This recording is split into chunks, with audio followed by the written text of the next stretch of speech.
state tuition throughout the state.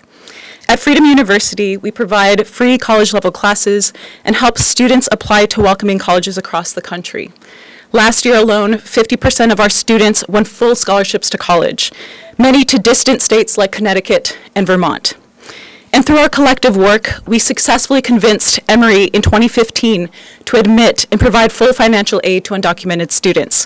And just this past year, we helped Oglethorpe University join the Dream.US initiative to admit and provide full scholarships to undocumented students.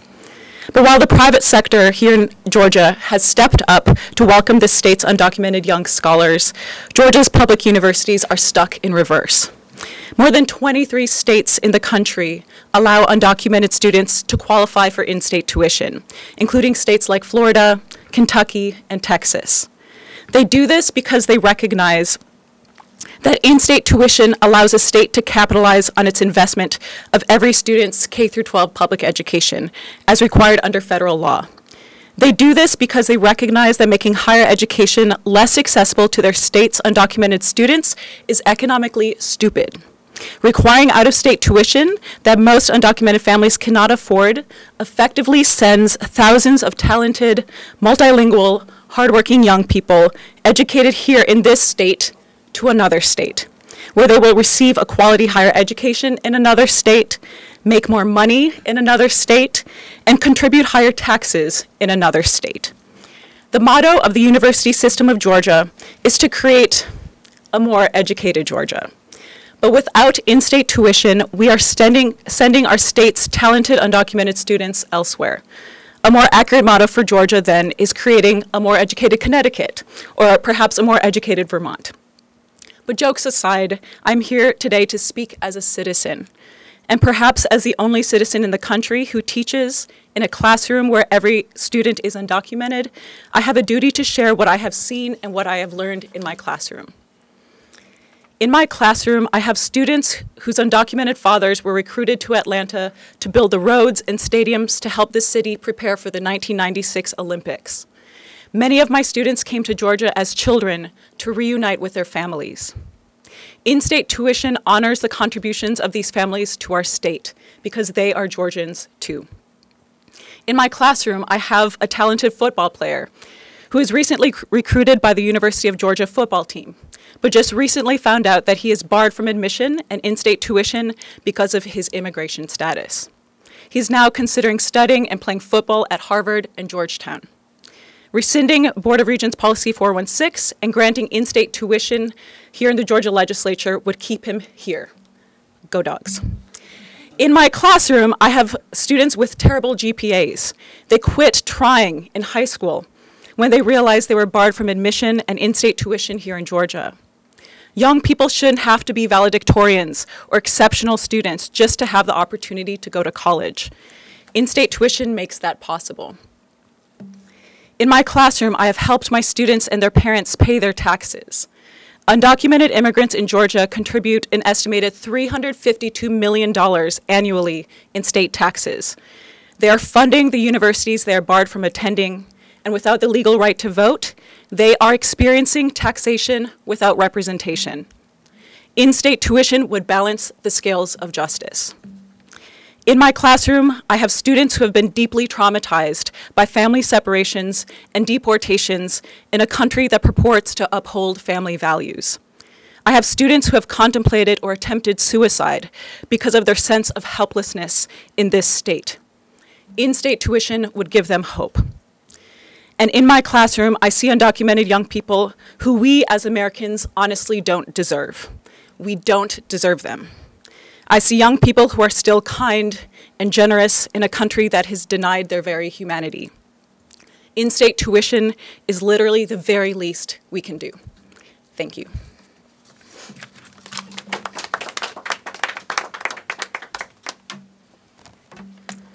Thank you. Next up to speak is one of our dreamers, Saida Bano.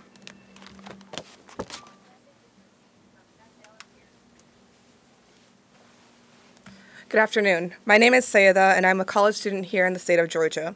I'm attending one of the few colleges I had access to when I was considering which schools I would attend.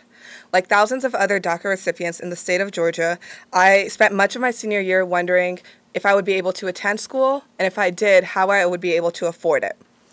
This is not unique to my story. This is the reality for many undocumented and Dreamer students across the state. Making college more affordable to Dreamers and immigrant students will not only enhance the lives of Dreamers, students, and immigrants, but will also decrease brain drain, as I watch a lot of my friends leave the state of Georgia to attend other universities in different states that are more friendly to the immigrant populations. As a senior graduating from college in just a few short months, when I reflect back on the time I've spent in college, I've realized that the majority of my time was spent working. While pursuing a double major, I continued working over 50 hours across several different jobs because my goal was to achieve a college education, and the reality of it was I had to be able to afford it. If in-state tuition was available for me, not only would the colleges I considered initially have been different, but the way I spent the rest of my college career would have also been different. The story, again, is not just mine, rather the reality for Dreamers across the state who are trying to pursue their human right to an education while also making sure that they're able to afford that education. Making tuition affordable will allow for students like me, who always dreamed of achieving a college degree, to give back to the state I've called home for 20 years, to have more access to these universities, and to give back to the very communities we know as home. I'm hopeful that my story, along with the others here today, will encourage our representatives to support in-state tuition for Dreamer and immigrant students to protect the safety of the students, and also making sure that we're not losing any more of the best and brightest students to other states. Thank you.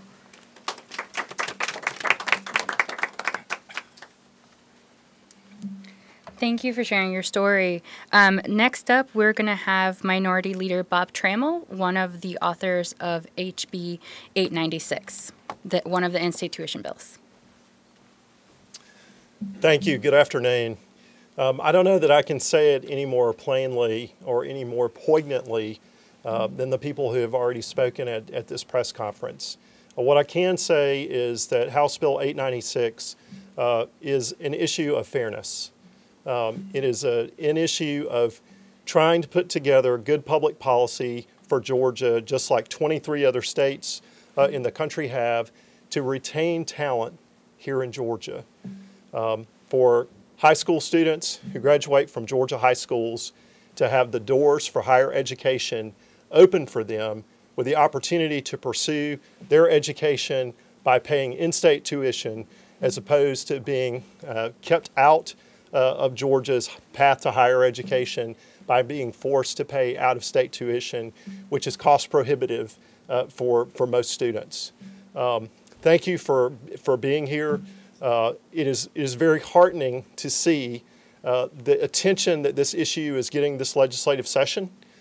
We must continue to press forward, and the conversations that happen in this Capitol around this issue of fairness in attempting to retain talent in Georgia will continue, but our time is short as we approach crossover day. So I would urge to contact your representatives and tell them that you want a hearing and a vote for this to move forward so that we can get this policy implemented in Georgia. Thank you, and God bless you.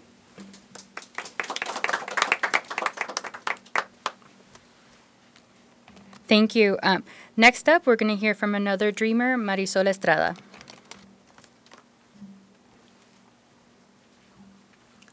Hi, good afternoon. My name is Marisol Estrada, and I am a Dreamer who grew up here in Georgia. Georgia is home, and I arrived here when I was 5 years old. My mother brought me into the United States for an opportunity at a better life, to also escape violence, and for a better future for myself and for my family. Growing up, I never would have thought that being undocumented would have the implications that it has to this day. I remember being in high school and wanting to apply for a job to work at my local Sonic or the local Kroger bagging groceries. But in order to do that, I needed a social security number, which I thought that I had. Unfortunately, when I asked my mom for my social security number, my mom told me that it did not exist. And I couldn't believe that because when I was in school, I was taking all of these standardized tests where I had to fill in a social security number. And I would raise my hand and ask my teacher for my social security number, and they would give it to me. And so to find out that the number I was being given my whole life is just a student ID number really crushed me. And to find out that because of that 9-digit number, I wasn't going to have a level playing field as all of my peers really put me into a hole of depression. I called the suicide hotline. I did not see myself succeeding in this country at all. Thankfully, I enrolled in something called the International Baccalaureate Program. And for me, that was going to allow me to go anywhere in the world to further my education. And so thankfully, I had a high school counselor come up to me, and she told me that she knew my secret. Because back in the day, I did not share my status with anybody. Back in the day, I would have nightmares that ICE would come into my classroom and ICE would take me and put me into deportation proceedings. That was my nightmare, but it was also my reality. And to have my counselor come up to me, tell me that she knows my secret and that she is going to help me find a way to get to college made a huge difference in my life. And thankfully, out of a miracle, well, not really a miracle because undocumented people have been fighting for a pathway to citizenship for a very long time, but Obama introduced the DACA program. And the DACA program gave me the 9-digit number I needed to be able to start working. It gave me the 9-digit number in the work permit in order to have a driver's license here in Georgia. But unfortunately, what it did not do was allow me to further my education. The Supreme Court of the United States ruled on a case called Plyler v. Doe that allows for undocumented students to be able to attend elementary school, anything K through 12, and that's exactly what I did. However, there is nothing in Georgia that allows undocumented people to go to higher institutions of education, and the schools that we are allowed to attend, we have to pay out-of-state tuition. I graduated early from Armstrong State University because I took as many courses as possible, and I worked more than 5 jobs a semester in order to make ends meet.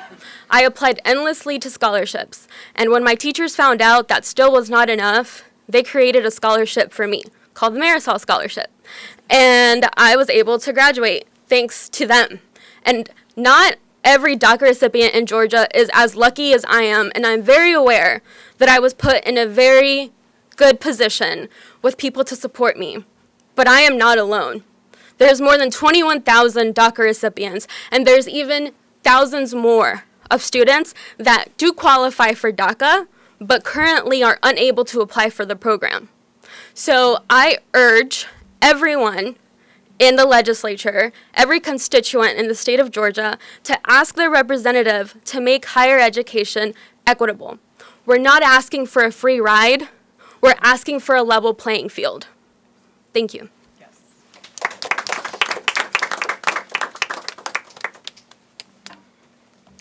Thank you for sharing your story as well. We're going to hear now from Representative Brenda Lopez, one of the sponsors of HB 896.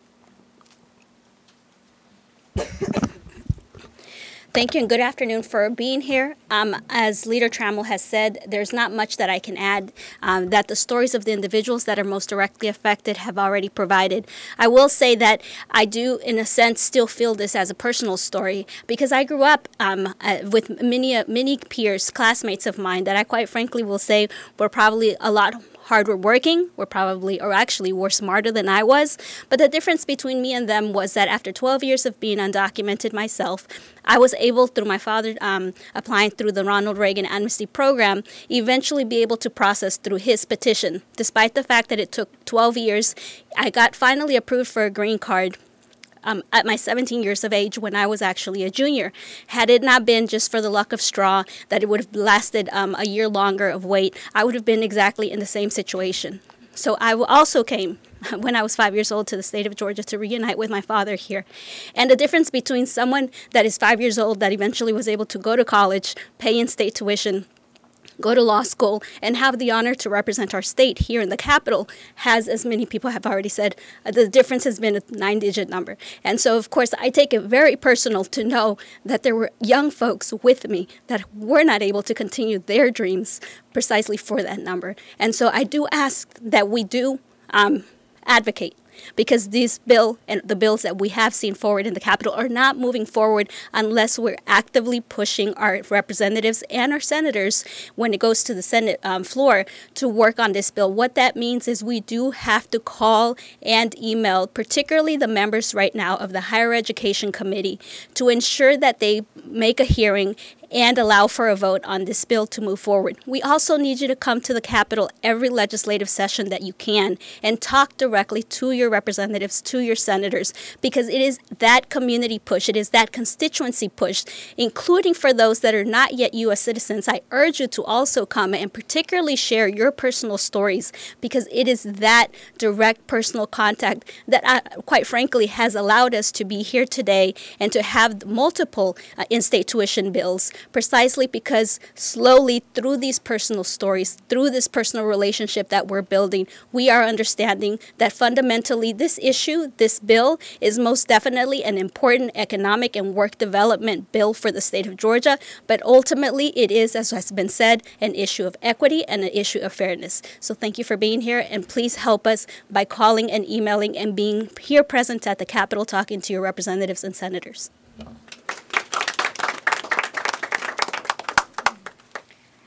Thank you. Up next is Gloria Kolenka from Women Watch Africa.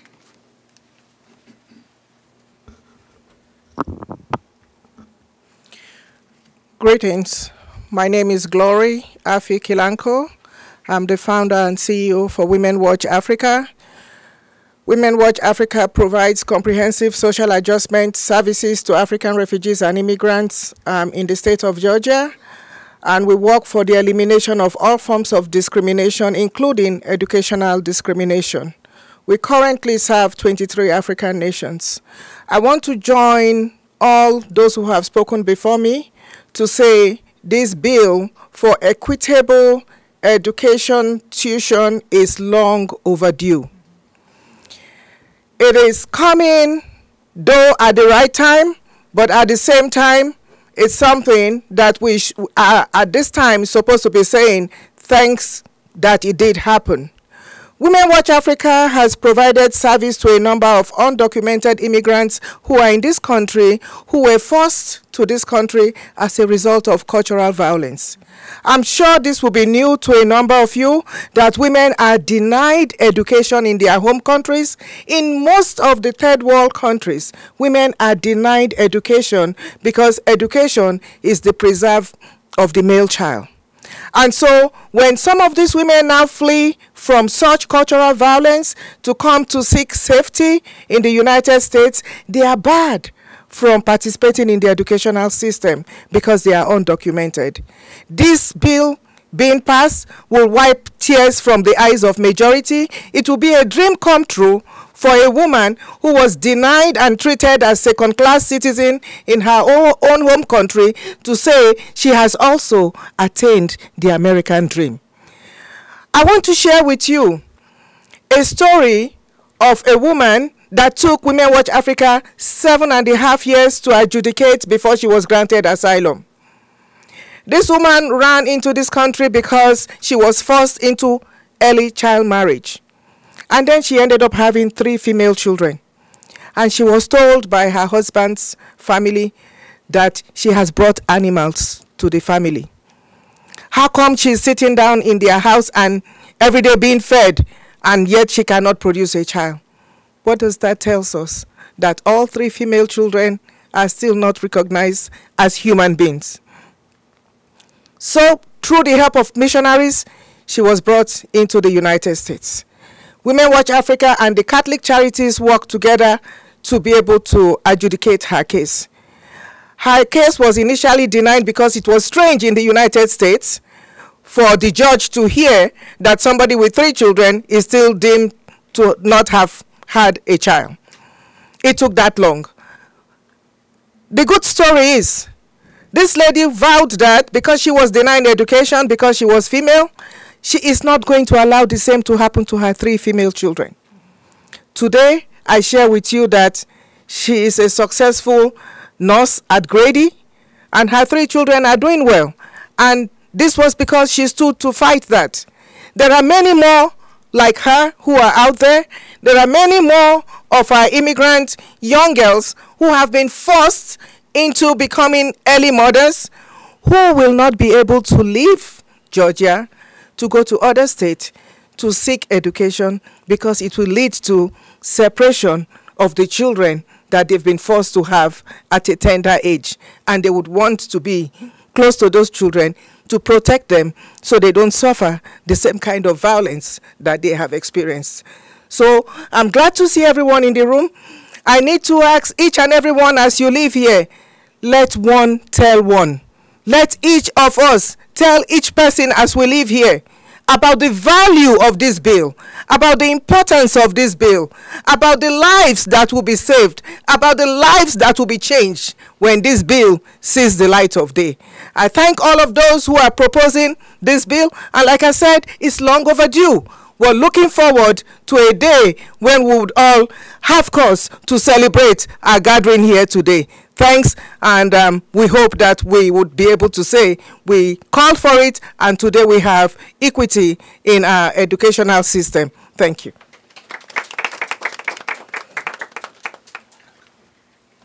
Thank you. Next up, we have Giovanni Serrano from GLAR.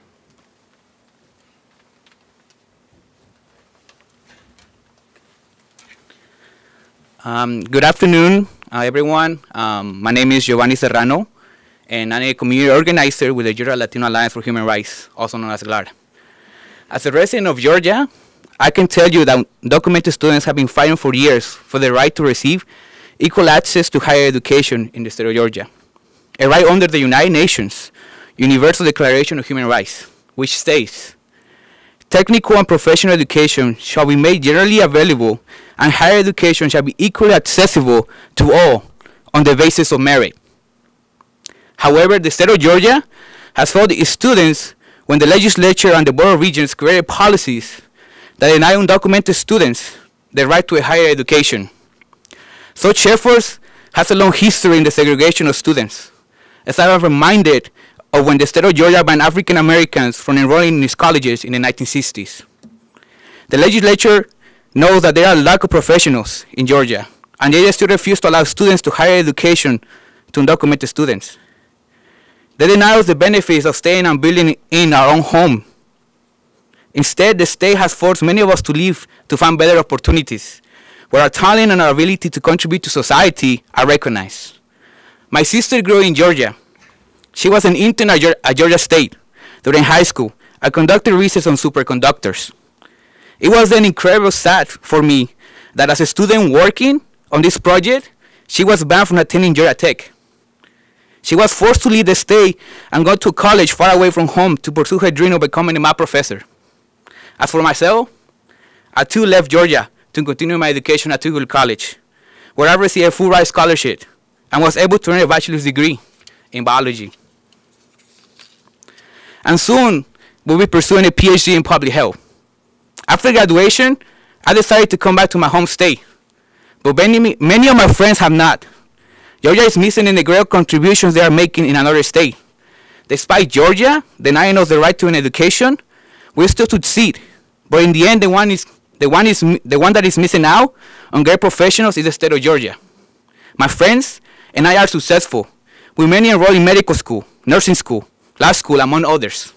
But I also know that many young people who have given up their dreams because of these obstacles. They now know the right to higher education weakens their workforce, establishes human potential, and fails to nurture relationships with students who grew up in Georgia. That is a great need for inclusion, to give undocumented students the right to equal access to higher education. But we should not settle for any proposal because many of us have been fighting for years. We need a proposal that is fair and dignified for all young people. GLAR supports House Bill 896. because it provides for all opportunities to a larger pool of students to access, such as allowing students with GED access to in-state tuition. And it doesn't limit qualifications by age or time of arrival to the U.S. We applaud the efforts to expand education to all of our community. However, in the search for political victories, we will not sacrifice the dignity of our students. We will fight for our community, not only to benefit a few. Thank you.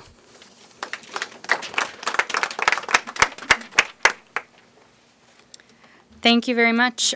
Next up is Bryan Nunez from Georgia Shift. Buenas tardes, mi nombre es Bryan Nunez y yo trabajo con Georgia Shift y estoy aquí para básicamente hablar en español para que nuestra comunidad inmigrante de Georgia sepa y tenga acceso a lo que estamos diciendo aquí.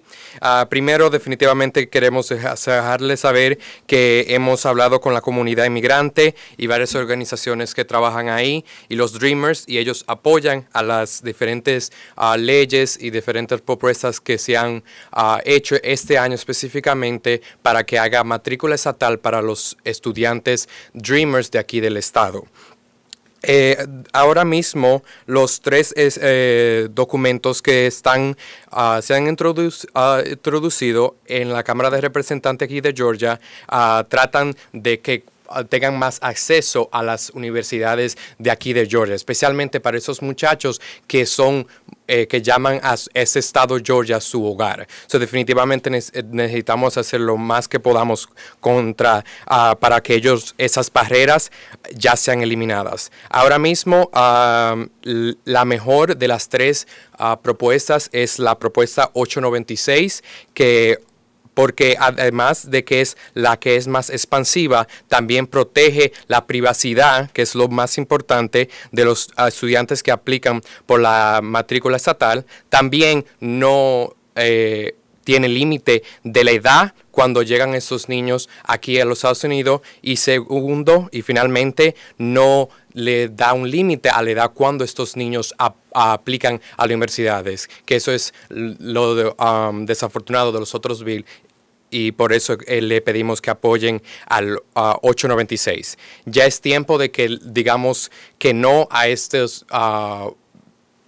básicamente a estas barreras que vemos de muchos estudiantes que son muchachos que son estrellas, y estas barreras básicamente paran a de que ellos brillen en su propio estado. Ya vemos mucho que se van a otros estados y dicen, oh, claro, si el estado que yo crece, le dicen, no, tú no tienes el derecho de estudiar. Imagínate eso. Definitivamente queremos que ustedes todos, y se lo digo yo, con toda fe, que por favor llamen y apoyen llamen a sus representantes, porque necesitamos pasar, ya es tiempo, apóyennos, que esos estudiantes necesitan brillar en sus propios estados. Gracias. Thank you, Bryan. Our final speaker today is Swati Shan from Advancing Justice Atlanta. Hi everyone, my name is Swati Shanmugasundaram and I'm the Policy Manager at Asian Americans Advancing Justice, and we believe in in-state tuition for all. Asian Americans Advancing Justice is the first nonprofit legal advocacy organization dedicated to protecting the civil rights of Asian American, Native Hawaiian, Pacific Islander, and Arab, Middle Eastern, Muslim, and South Asian communities in Georgia and the Southeast. I'm here in support of tuition equity. In our state, there are over 51,000 undocumented youth, of which over 14% are Asian American.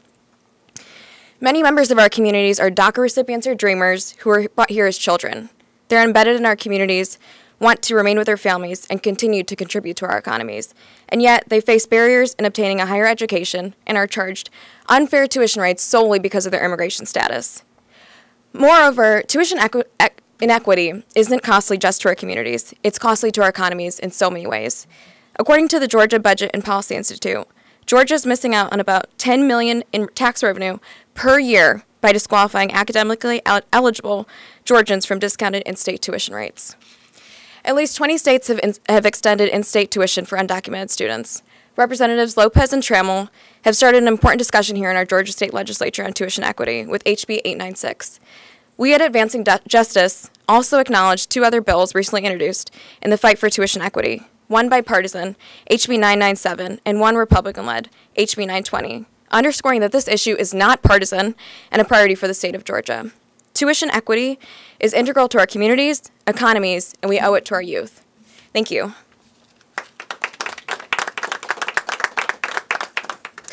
At this time, our organizations would also like to condemn 287G, a program that forces local law enforcement to enforce federal immigration law. It's dangerous for our communities, increases family separation, and community distrust of police, and it's costly to our local and state governments. In 2019 alone, it cost taxpayers over $2 million. Thank you.